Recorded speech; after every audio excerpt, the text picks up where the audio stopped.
ఆ ప్రభుత్వ శాఖల్లో ఉన్న ఉద్యోగాలను మీరు ఇప్పటికీ భర్తీ చేయలేదు.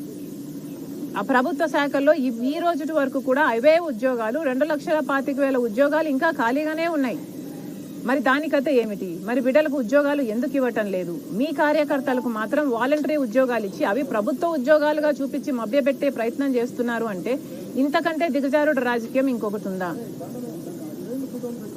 డిఎస్సి నోటిఫికేషన్లు మీరే చెప్పారు 23,000 టీచర్ ఉద్యోగాలు ఖాళీగా ఉన్నాయి. మరి 7,000కే ఎందుకు ఇస్తున్నావు చంద్రబాబు, సిగ్గులేదా అని మీరు తిట్టిన రోజు ఉంది 5 సంవత్సరాల క్రితం. మరి అదే టీచర్ ఉద్యోగాలు 23,000 ఉద్యోగాలు ఈ రోజు వరకు కూడా ఖాళీగా ఉన్నాయి. మరి మీరు ఎందుకు భర్తీ చేయలేదు 5 సంవత్సరాలుగా? ఇప్పుడు ఎలక్షన్లకు 2 నెలలు ఉందనంగా మీరు 6,000 డిఎస్సి టీచర్ ఉద్యోగాలతో దగా డిఎస్సి ఇచ్చారు. మరి ఇది బిడ్డలను మోసం చేయడం కాదా? దీనికి ఏం సమాధానం చెప్తారు? మీ మేనిఫెస్టోలో పోయినసారి మీరే ఈ విలువ ఇవ్వకపోతే మీరు పెట్టిన అంశాలకు మీ కొత్త మేనిఫెస్టోకి ఏ విలువ ఉంటుంది, మీరు ఏ క్రెడిబిలిటీ ఉంటుంది అని కాంగ్రెస్ పార్టీ ప్రశ్నిస్తుంది. రాజశేఖర రెడ్డి గారు తలపెట్టిన జలయజ్ఞం ప్రాజెక్టులు, ఆంధ్ర రాష్ట్రంలో 54 ప్రాజెక్టును రాజశేఖర రెడ్డి గారు తలపెట్టారు. దాంట్లో 12 ప్రాజెక్టులను రాజశేఖర రెడ్డి గారే పూర్తి చేశారు.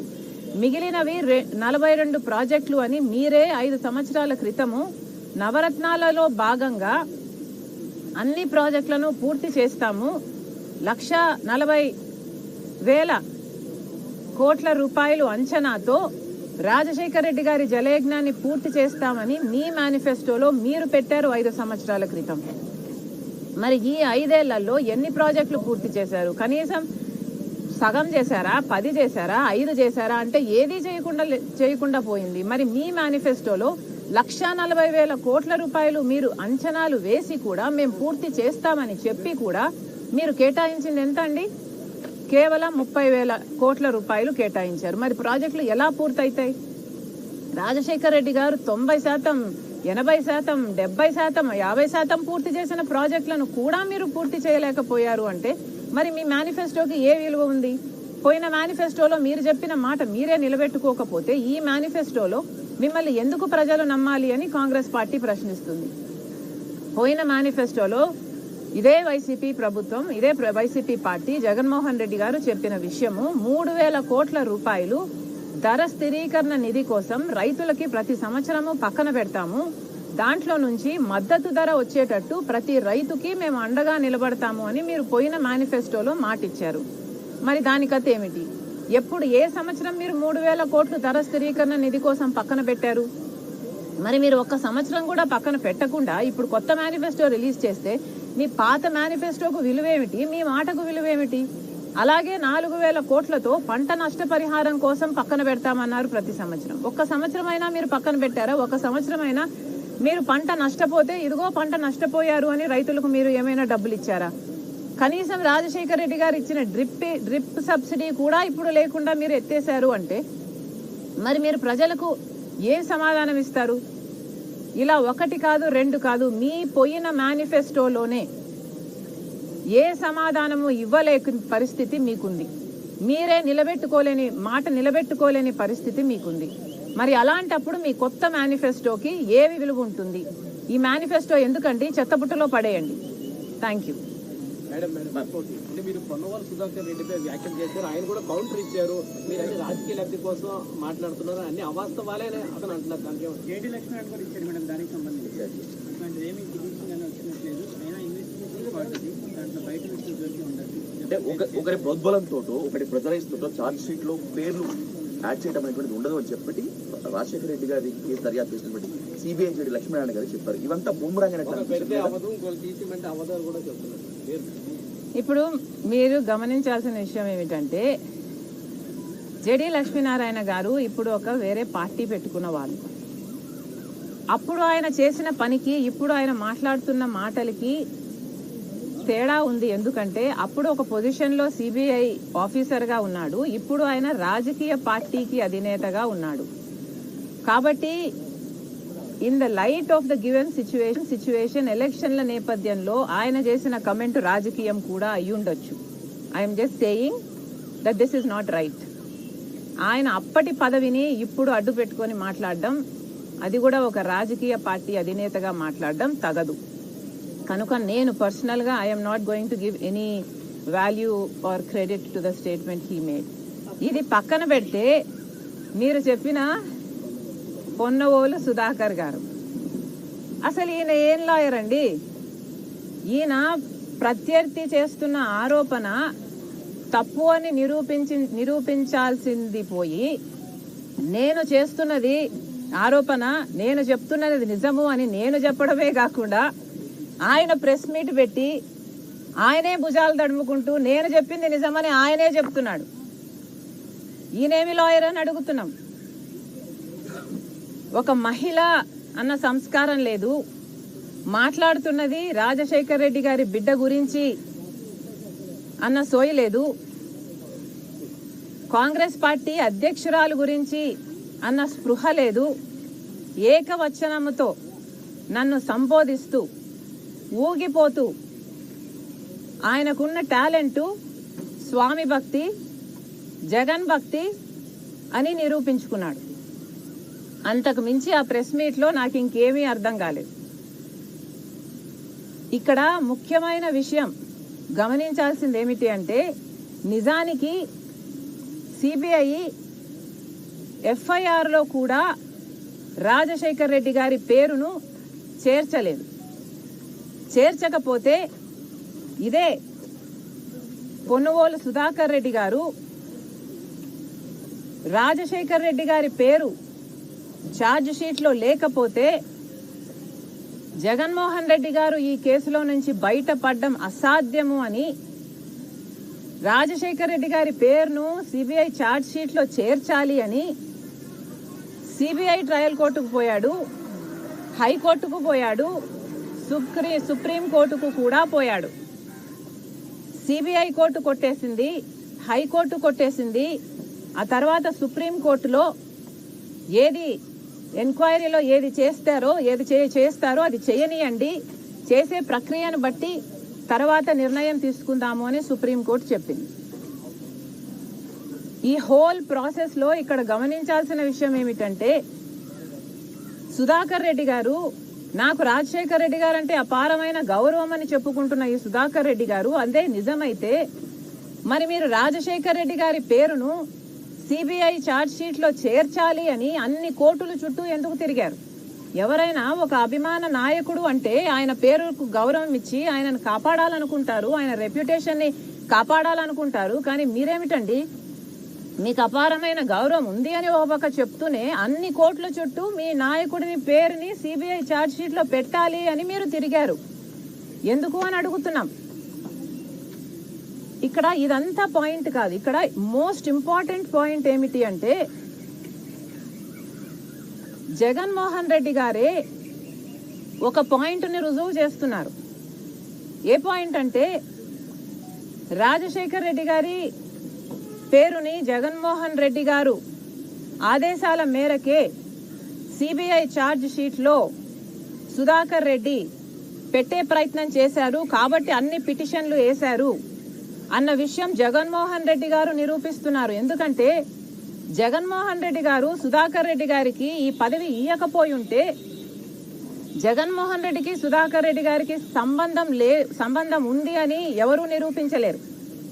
కానీ ఇక్కడ ఏం జరిగింది అంటే, జగన్మోహన్ రెడ్డి గారు బయటపడాలి అంటే రాజశేఖర్ రెడ్డి గారి పేరును కూడా ఛార్జ్ షీట్లో చేర్చాలి అన్న ఉద్దేశము వీళ్ళందరికీ ఉంది కాబట్టి, జగన్ రెడ్డి అండ్ టీంకు ఉంది కాబట్టి ఈరోజు ఇది జరిగింది.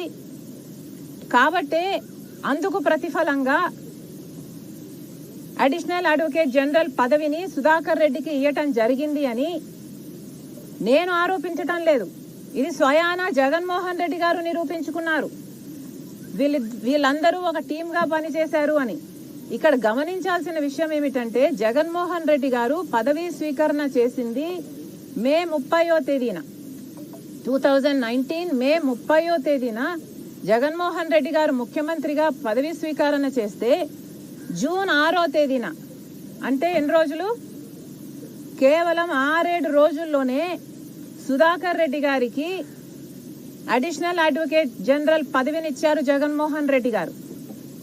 మీ మధ్య ఏ సంబంధం లేకపోతే 6 రోజుల్లోనే ఎవడో తెలియని సుధాకర్ రెడ్డి, అంతవరకు ఈయన ఎవడో సమాజానికి తెలియదు. ఎవరో తెలియని సుధాకర్ రెడ్డిని తీసుకొచ్చి మీరు అడ్వకేట్ జనరల్ పదవిని ఎందుకు ఇచ్చారు, అడిషనల్ అడ్వకేట్ జనరల్ పదవిని ఎందుకు ఇచ్చారు? అది కూడా అంత హడావిడిగా, అంత ఉత్సాహంగా, అంత తొందరగా మీరు అంత మేలు ఒక మనిషికి చేశారు అంటే దానికి అర్థం ఏమిటి? మీకోసం సుధాకర్ రెడ్డి పిటిషన్లు వేసి మీకోసం అంతగా చేశాడు కాబట్టి దానికి ప్రతిఫలంగా మీరు ఆయనకు పదవినిచ్చారు. లేకపోతే ఎవడైనా కూడా తన తండ్రి పేరుని సిబిఐ ఛార్జ్ షీట్ లో చేర్చిన వ్యక్తిని పిలిచి అడిషనల్ అడ్వకేట్ జనరల్ పదవి ఇస్తాడండి? నేనైతే ఇవ్వను. మీరు ఇస్తారా? మీ తండ్రి పేరుని ఎవడైనా ఛార్జ్ షీట్ లో పెట్టాలి అని 3 కోట్లను తిరిగిన వాడికి ఎవడు ఇవ్వడు. ఇదంతా జగన్మోహన్ రెడ్డి గారి ఆదేశాల మేరకే జరిగింది.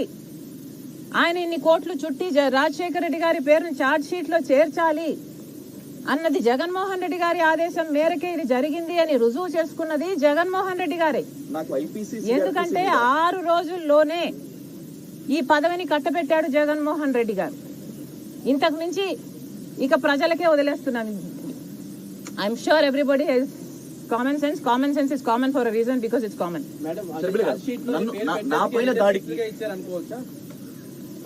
మళ్ళీ చెప్పు, one of you please. Charge sheet లోని వైఎస్ గారి పేరు పెట్టినందుకే ముఖ్యమంత్రి గారు అక్కడికి పదవి రిటర్న్ గిఫ్ట్ గా ఇచ్చారు అనుకోవచ్చు. అనుకోవడం కాదండి, అది quid pro quo. This is the quid pro quo. Rajasekhar Reddy, Jaganmohan Reddy గారి ఆదేశాల మేరకే సుధాకర్ రెడ్డి 3 పిటిషన్లు 3 డిఫరెంట్ కోర్ట్స్ లో వేశాడు.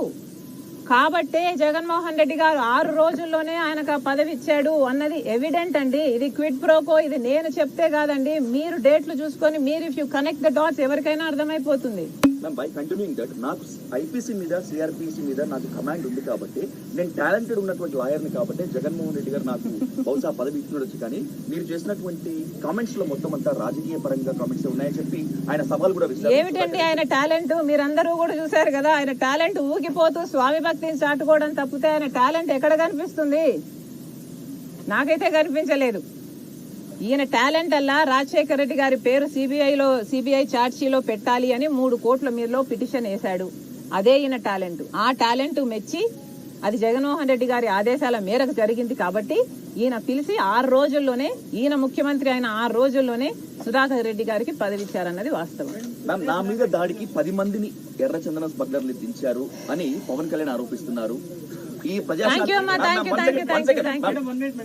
నాకు ఐడియా లేదమ్మా. I can not comment on this because I'm not following. Sudhakar రెడ్డికి రాజకీయ జ్యోతితో ఇస్తుంటే లేకపోతే జగన్మోహన్ రెడ్డి అసలు entire episode CBI episode political motivated.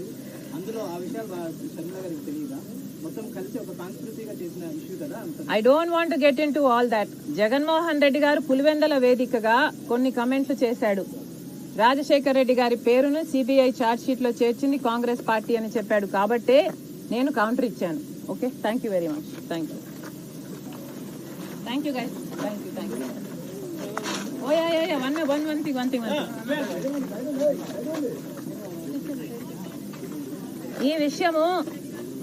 ఈ విషయము నాకు కూడా ఇంతకు ముందు తెలుసు. ఈ మధ్య కాలంలోనే ఉండవల్లి గారిని కలిసినప్పుడు ఈ విషయం నాకు చెప్పడం జరిగింది. ఉండవల్లి గారి పేరు పెడితే బాధ కలిగించి మేము రాజీనామా చేసామని చెప్పి ఇప్పుడు రాజశేఖర రెడ్డి ఎంక్వైరీ కట్టమన్నారు. జగన్ ఎమ్మెల్యేలు చేస్తున్నటువంటి వాదన. రాజశేఖర రెడ్డి అత్యంత సన్నిహితులుగా ఉన్నటువంటి మీకు బాధ కలిగించలేదా? ఎవరు చేశారు రాజశేఖర రెడ్డి ముద్దాయి? జగన్మోహన్ రెడ్డి చేశాడు. చెప్పండి, ఎవరు చేశారు ముద్దాయి? ఎఫ్ఐఆర్ లో పేరు పెట్టారు అన్న దాని మీద అంత బాధ వచ్చిన వాళ్ళు డైరెక్ట్ గా కోర్టుకు వెళ్లి ముద్దాయి ఇక్కడ కోర్టు ఒప్పుకోకపోతే సుప్రీంకోర్టు లెవెల్ నుంచి తీసుకొచ్చి రాజశేఖర రెడ్డి ప్రథమ ముద్దాయి చేయండి, ఆయన మంత్రివర్గం అందరూ కలిసి చేశారు తప్పిది నాకేంటి సంబంధం అని. ఓకే, ప్లీజ్ అడిషనల్ క్లారిఫికేషన్ కోసం ప్లీజ్ ఆస్క్ ఉండవల్లి గారు. One important thing about Rayalaseema, ఈ ప్రత్యర్థులు జగన్మోహన్ రెడ్డి టార్గెట్ చేస్తూ మాట్లాడుతున్నటువంటి కొన్ని ప్రసంగాల్లో రాయలసీమ కల్చర్ విపరీతంగా పెరిగిపోతుంది అంటూ కొంత డీటెయిల్ చేసేటువంటి ప్రయత్నం జరుగుతుంది. రాయలసీమ కల్చర్ అంటే, ఎస్పెషల్లీ కడప పులివెందుల కల్చర్ అంటే అరాచకాలు సృష్టించడమేనా ప్రత్యర్థులు ఆరోపిస్తున్నట్టు, మిగతా వారంతా ఆరోపిస్తున్నట్టు? మీరందరూ గమనించాల్సిన విషయం ఏమిటంటే రాయలసీమలో ఇంతకు ముందు పరిస్థితులు ఎలా ఉన్నా కానీ రాజశేఖర్ రెడ్డి గారు, వివేకానంద రెడ్డి గారు లాంటి నాయకులు ఇమర్జ్ అయిన తర్వాత రాయలసీమ కల్చరు ఫ్యాక్షన్ కల్చర్ కాదు అని రాజశేఖర్ రెడ్డి గారు తన సొంత తండ్రిని చంపిన వాళ్ళను సైతం క్షమించారు అనుకోవాలో, లేకపోతే ఫ్యాక్షన్లోకి వెళ్ళకూడదు అని స్ట్రాంగ్గా అనుకున్నారు అనుకోవాలో, whatever reasons, Rajasekhar Reddy garu ఫ్యాక్షనిజాన్ని ఎంకరేజ్ చెయ్యలేదు అన్న మాట రాజశేఖర్ రెడ్డి గారి తండ్రి విషయంలోనే రుజువైంది. రాజశేఖర్ రెడ్డి గారు లాంటి నాయకులు కల్చర్ని మార్చే నాయకులు. ఇంతకు ముందు ఎలా ఉన్నా కూడా